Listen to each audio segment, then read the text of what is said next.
Have a fun video you'd like to see featured on NCW Life? Email us at newsphotos@ncwlife.com. It's time for NCW Life News on the NCW Life channel. The latest from the Wenatchee Valley and North Central Washington with Steve Hare, Grant Olson, and sports with Eric Granstrom. Good Tuesday evening and welcome to NCW Life News. I'm Grant Olson. Before we get to today's top stories, let's take a quick look outside our weather window and more of the same. Lots of low clouds out there and some fog in spots as well. Temperatures once again today have varied about 2 degrees from when we woke up this morning, and that will continue to be our scenario. Our current weather pattern still seeing that blocking area of high pressure almost all across the western United States. That's keeping any area of low pressure away from us, and that has been our trend for about a week and a half. But by the time we get into Friday, things will begin to change. Notice the high pressure will buckle somewhat down below Washington State, and that will allow a couple areas of low pressure to move in. And yes, we could see some rain and maybe even some rain mixed with snow by the time the weekend rolls around. And we'll talk more about that coming up a little bit later on. And now a few of the stories we're following for you tonight. 58 new U.S. citizens take their oath. State legislator Matt Manueller is placed on leave from Central Washington University following allegations of sexual misconduct, and Fish and Wildlife investigates 2 wolf poaching incidents. But first, we begin tonight. It's been a hot-button issue in the Wenatchee Valley for months. Should the Eastmont School Board change the name of Robert E. Lee Elementary School in East Wenatchee? At last night's regularly scheduled Eastmont School Board meeting, Superintendent Garn Christensen recommended that the school board consider a modification of the school's name to simply Lee Elementary. Christensen says not only is the name modification a compromise between changing the name completely or not changing it at all, he says a modification is also much more cost-effective to the school district than placing it on a general election ballot next year. It is a compromise, and my experience is when you're in public service, life is a constant and your work is rarely getting your own way 100%. It's constant compromise, it's making modifications. When we talked about building the definition of the school around the name of as a protected place, the lee side of a rock, we're going to go on the lee side of the storm to park the ship in the harbor. That makes sense to me. I like that definition. I think we all look at our homes as a protected place, and I see our schools as a protected place. Much less costly. It's moving some words and some letters off of a building. It's making almost all of our letterhead is electronic. We have students throughout the district that have Lee school shirts. We wouldn't need to replace those. So yes, it's a lot less costly. And to take an item and put it on a ballot can range anywhere from $10,000 to $80,000 depending upon the time of the year and how many items are on a ballot. The school board did not take action Monday night on the recommendation from Superintendent Christensen on the modified name change because board members Annette Eggers and Cindy Wright wanted time to consider it further and get more input from school district residents. Newly elected board president Chris Gibbs favored the change to Lee and went even a step further, proposing that the name of Ulysses S. Grant Elementary also be changed to simply Grant Elementary. New board vice president Steve Picarillo maintained his position that the name not be changed in any form.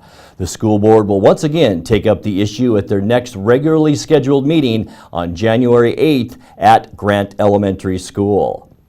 Last night at the Numerica Performing Arts Center, 58 former immigrants became naturalized as citizens of the United States.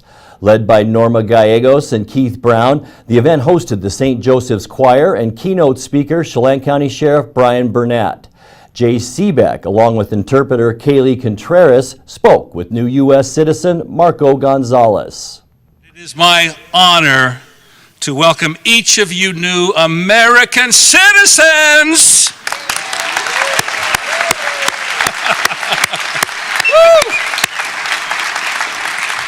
To our precious little theater, and to congratulate you all on the hard work that you have endured to arrive at this distinguished moment. And remember, it doesn't matter as much what you do, but rather how we do it. Congratulations and God bless you. What's kind of been the biggest thing that's been weighing on your mind through this whole process? Es muy importante ser ciudadano porque tienes un valor, te das otra, llevas otra visibilidad, te enfocas en otros, eres un punto más. Y es muy importante que todas las personas tomemos esta decisión y que decidamos llegar a ser a la ciudadanía, que nos lo propongamos. No es muy difícil, simplemente son nomás nervios. Es de enfocarse y solamente nomás decir, lo voy a hacer, y lo puedes hacer.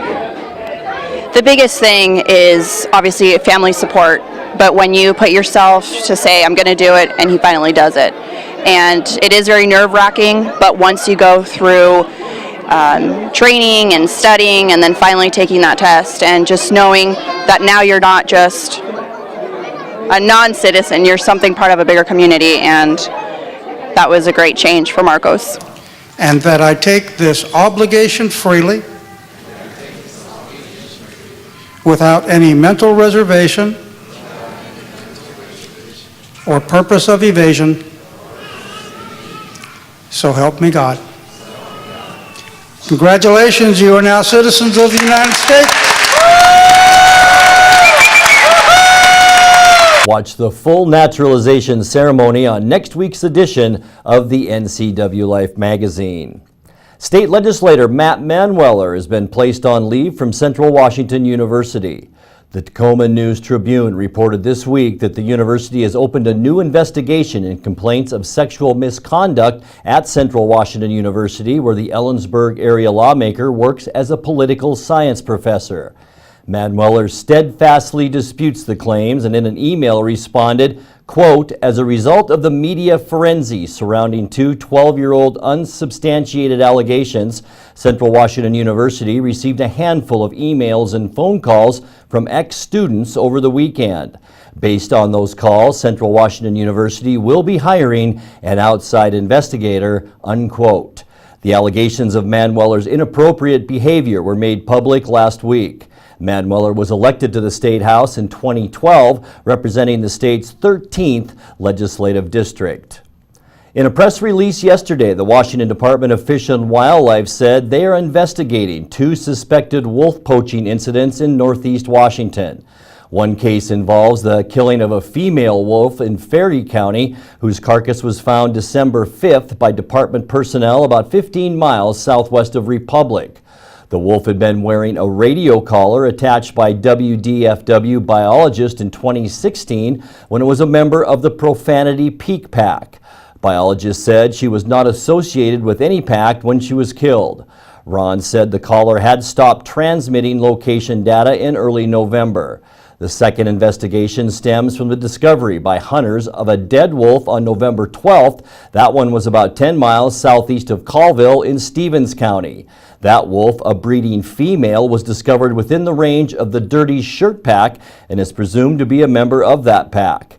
Gray wolves are listed as endangered under state law throughout Washington, and a conservation group is offering a $10,000 reward for information leading to convictions in these cases.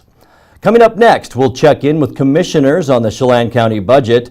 Bruce Transitional Housing is one of three beneficiaries of the first annual Les Schwab Community Toy Drive, and a state trooper is rear-ended by a teen under the influence. I'm Grant Olson, and you're watching NCW Life News.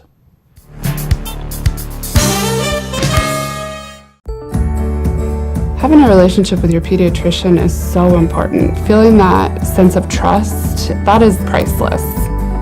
I tell everybody about CBCH. I love it there. When I make an appointment, I don't have to take an entire day off. As a working mom, my life is really busy. Family time is everything. That's what we all work towards. And I feel like CBCH respects that.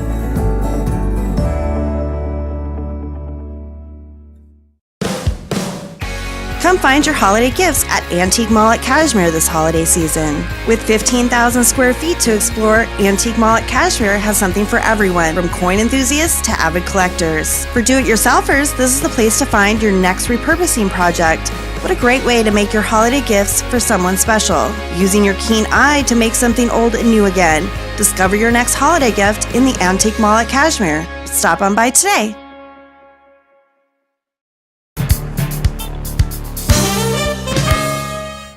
In other news, next year's budget balances out, but Chelan County's financial future could mean more belt tightening down the line. Steve Hare has the story. Commissioners were able to balance the 2018 budget through a combination of spending cuts and an unexpected windfall in tax revenue. Well, it had to do with taxing banked authority in the property tax area, and the assessor recognized that we actually were able to collect more than we had been. And so what we've done now is taken the full taxing authority that the county's entitled to from just the property tax side. Okay. Now, balancing the budget was a challenge this year, Commissioner Overbay, but looking forward to our next few years, how are things looking financially for the county? You know, there's going to be some projects that'll maybe help offset the sales tax. We've actually seen a decrease in the sales tax revenues. We're seeing some projects, both at PUD and some other things that are occurring in the county that we're hoping will kind of rebound that a little bit. We were able to balance this year, but it wasn't without, like Keith said, making some cuts. We're taking a long-term approach as to how we can have a sustainable budget and looking at ways that we can continue to do business, in a better fashion. The big thing that we've also talked about is unfunded mandates. We don't know what the legislature is going to mandate to us this next legislative session or years down the road that are unfunded. And so as we look at that, we continually face those challenges on an annual basis. But, the counties keep getting it done, and, we'll keep moving forward with that. Commissioner Doug England was also very cautious in his assessment of the county's financial position going forward. Our concern long-term is the fact that some of those funding things that Keith had mentioned are not going to be repeatable every year. And so this was a difficult budget to bring back to zero, but it also means unless some of those economic things happen, as Kevin indicated, next year's budget is going to be even tougher to bring back into a balanced budget. Commissioners say there are no major capital projects such as new road construction next year to be undertaken. And that's due to the loss of a federal program, the Secure Rural Schools Act, that funds such projects. Steve Hare, NCW Life News. Bruce Transitional Housing, along with the Women's Resource Center, is one of 3 beneficiaries of the first annual Les Schwab Community Toy Drive. Bruce Transitional Housing Manager Lisa Abel appeared on today's Wake Up Wenatchee Valley and spoke about the need for toys. We have over 30 kids, and so parents that live at the Bruce, they can't afford to buy gifts for their kids, and so this is a huge help to us for that to be going on. Also happening now is the Ornaments of Hope campaign, where you can adopt a family living at the Bruce house and buy a present on a wish list. We have all but 10 families that have been adopted, and so call us at the WRC or the Bruce, or you can probably find out about it on our Facebook page, because we still have 10 families that their kids, we have little wish lists and everything. In further news, Washington State Patrol Trooper Connor Bruckman sustained minor injuries Sunday night when he was rear-ended by an impaired driver on US 97 near Okanagan. At around 6:10 p.m., Trooper Bruckman was northbound following slower traffic when 18-year-old Dakota Simpson of Okanagan, also northbound, rear-ended Trooper Bruckman. Trooper Bruckman was treated and released at Mid-Valley Hospital in Okanagan and will be recovering at home for the next couple of days. Simpson was not injured in the crash and was arrested for driving under the influence of marijuana and depressants. He was booked into the Okanagan County Jail for DUI. You're watching NCW Life News. Coming up next, your sports update, followed by today's feature story. That and much more still to come on NCW Life News. Stay with us. Stormy Mountain Brewing and local public house, featuring great family dining in downtown Chelan. We've got burgers, pub fare, and the best barbecue around. Try one of our award-winning sauces made fresh here in-house. So grab the whole gang and come on down. Stormy Mountain Brewing. Beer, barbecue, friends, and beer.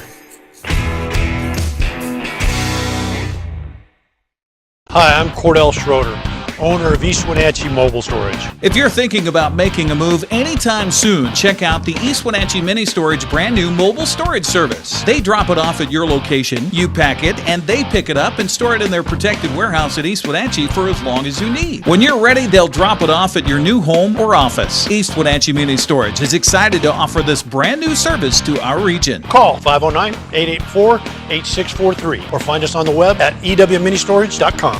And now it's a sports update on the NCW Life channel. And a good evening and happy Tuesday. On the prep calendar for today, we'll start with some of the stuff that happened earlier today, this afternoon. In bowling, Wenatchee was on the road at Sunnyside. Eastmont, meanwhile, at West Valley. We'll have the results tomorrow morning on Wake Up Wenatchee Valley. Boys swimming today also, well, there's probably still in the pool in Moses Lake. Eastmont on the road today for boys swimming and diving. Also on the wrestling mats tonight, it's a double duel at Cascade as the Kodiaks welcome Chelan, Okanagan, and Kashmir. That all starts at 6. Also tonight, Sunnyside at Eastmont for a wrestling match at 7 o'clock. And for the first time, live on the NCW Life channel, we have wrestling between Wenatchee and Davis. It all starts at 7 right here. I'll mention, too, that the two teams have met quite a few times. 51 times Davis and Wenatchee have met on the mats since the 1966-67 school year. Wenatchee owning a 29-22 advantage in that series. But lately, over the last several years, Wenatchee's had quite an advantage, winning 19 of the past 23 matches. Wenatchee kind of off to a shaky start so far this year. Be sure and watch wrestling live right here on the NCW Life channel starting at 7 o'clock. Also in girls basketball tonight, they're double headers. The girls will start things first with Chelan with a non-league game at Cle Elum tonight at 5:45. Kashmir playing host to Cascade, and Waterville Mansfield hosting Tonasket.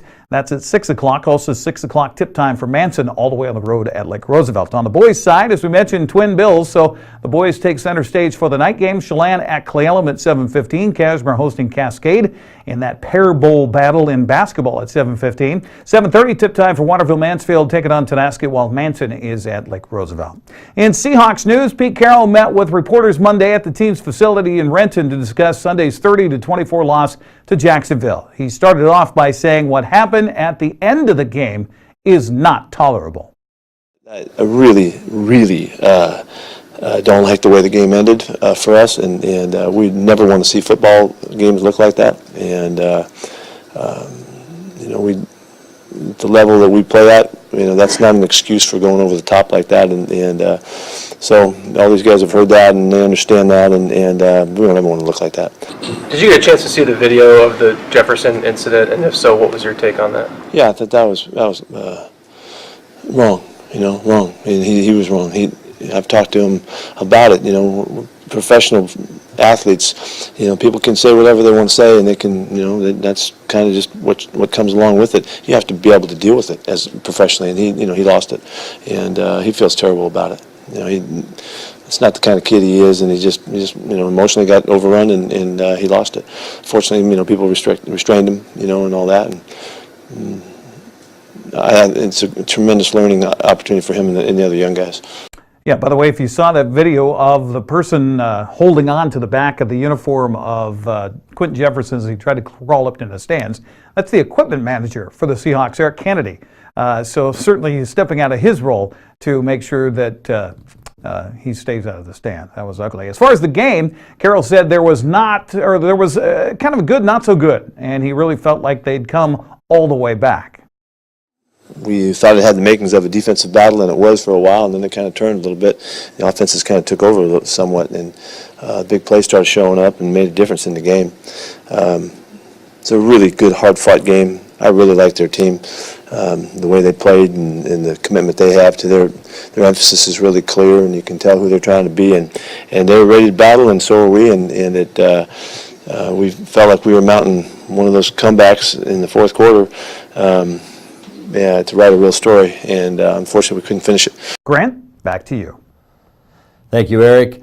A number of local kids received a special hand with their Christmas shopping this year. Area cops paired up with students from the Wenatchee School District and shopped till they dropped to help bring gifts to families who needed an extra hand this holiday season. I think it's right here, actually. This looks like games. Let's talk about this big event that happens every Christmas time of the year here at Hooked on Toys in Wenatchee, which is really a plethora of toys and for both adults and kids. But the Wenatchee Police Department hooks up with Premier One each year to put on this great event. And first of all, Wayne Loringer, tell us about how this whole thing started. Well, it started about 4 years ago. In fact, this is our 4th year, and I had seen this program in other areas and thought it would be something that would work here. And so when I approached the police department, they were happy to do it. You approach the school, they're happy to do it.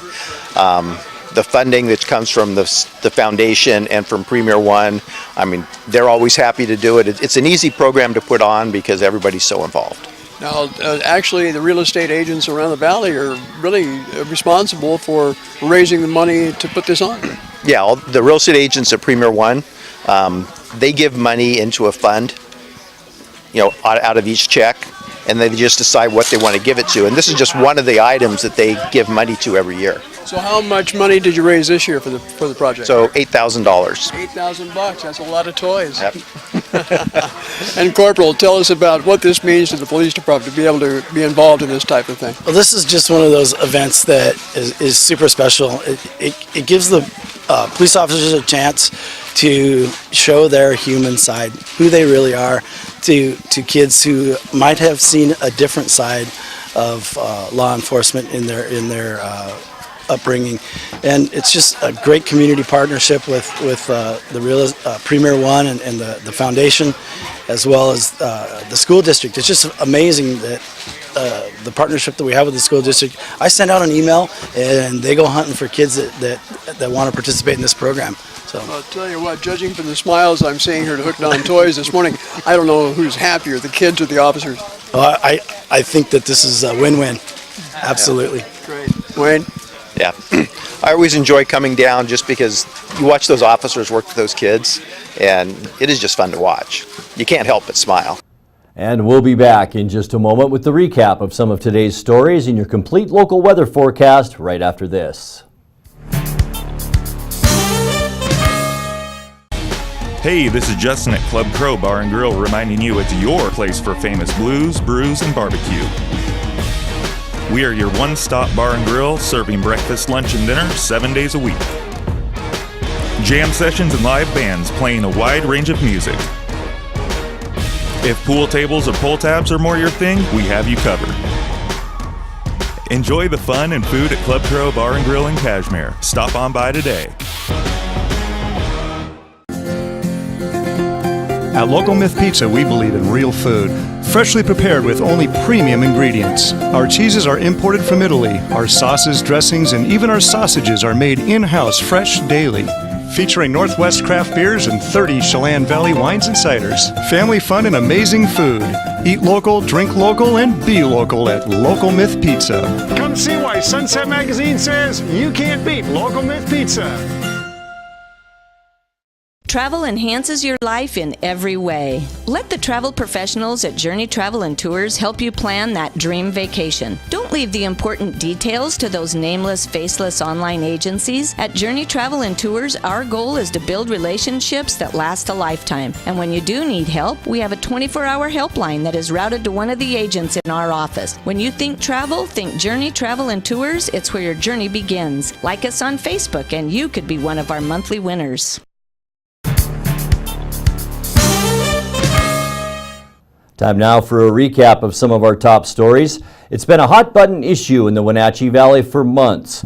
Should the Eastmont School Board change the name of Robert E. Lee Elementary School in East Wenatchee? At last night's regularly scheduled Eastmont School Board meeting, Superintendent Garn Christensen recommended that the school board consider a modification of the school's name to simply Lee Elementary. Christensen says not only is the name modification a compromise between changing the name completely or not changing it at all, he says a modification is also much more cost-effective to the school district than placing it on a general election ballot next year. Hey folks, Carrie from Blueberry Hills. It is a compromise, and my experience is when you're in public service, life is a constant and your work is rarely getting your own way 100%. It's constant compromise, it's making modifications. When we talked about building the definition of the school around the name of as a protected place, the lee side of a rock, we're going to go on the lee side of the storm to park the ship in the harbor. That makes sense to me. I like that definition. I think we all look at our homes as a protected place, and I see our schools as a protected place. Much less costly. It's moving some words and some letters off of a building.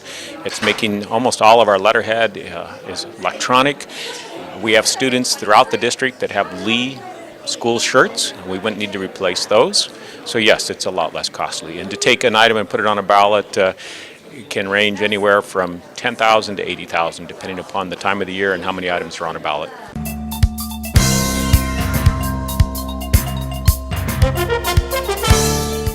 And now your weather forecast for north central Washington. Before we get to those details, let's take a look outside our weather window. Once again, low cloud deck out there today throughout north central Washington. Even a few scattered drizzly areas today with some fog as well mixed in. And that system really won't move much over the next 24 to 48 hours. Really the most significant change in our weather pattern over the last week is that upper level disturbance. It's now rotating around the northern periphery of that huge blocking ridge of high pressure we told you about earlier. This feature is already spreading some increased high clouds over the Cascades, but regardless of the increase in clouds, the strong ridge of high pressure will prevail through Thursday night with widespread low clouds, patchy freezing fog, and light winds.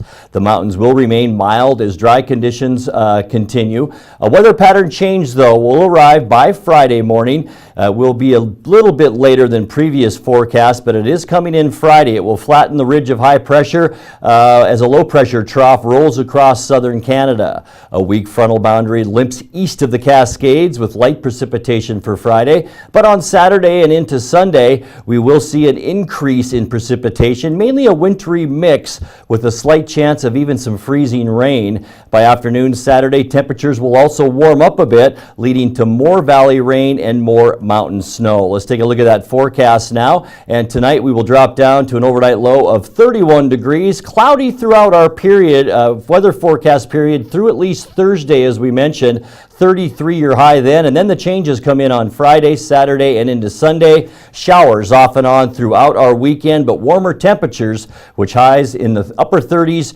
to around 40 degrees. And as we reported yesterday, a number of eastern Washington firefighters deployed to California to assist in those epic wildfires. This is the scene many of them are seen during that battle.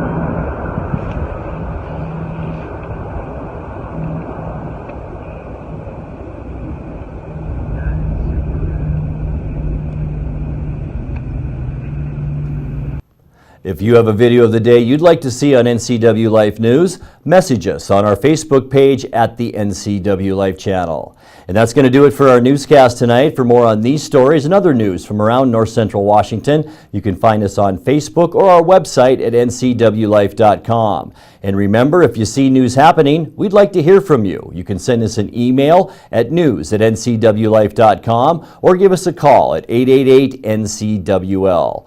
Also, make sure you tune in to the NCW Life channel tomorrow morning for Wake Up Wenatchee Valley with host Dan Kuntz and News with Steve Hare. I'm Grant Olson. Thanks for joining us and have a great night. This has been NCW Life News on the NCW Life channel. For more news, log on to ncwlife.com, like us on Facebook, and follow NCW Life channel on Twitter. Lake Chelan Mailboxes find solutions and the best price for all your shipping needs, including UPS, FedEx, and the U.S. Postal Service. We offer a variety of services including quality copies of all sizes, faxing, scanning, sending and receiving email, laminating, and notarizing. Enjoy browsing through our large selection of greeting cards. Lake Chelan Mailboxes supports our military, fire victims, and our community. See us at the Plaza in Chelan for all your holiday needs. Are you wanting high-speed internet but don't have access to PUD fiber? Try Sky-Fi high-speed wireless internet from LocalTel. Call 888-8888 today.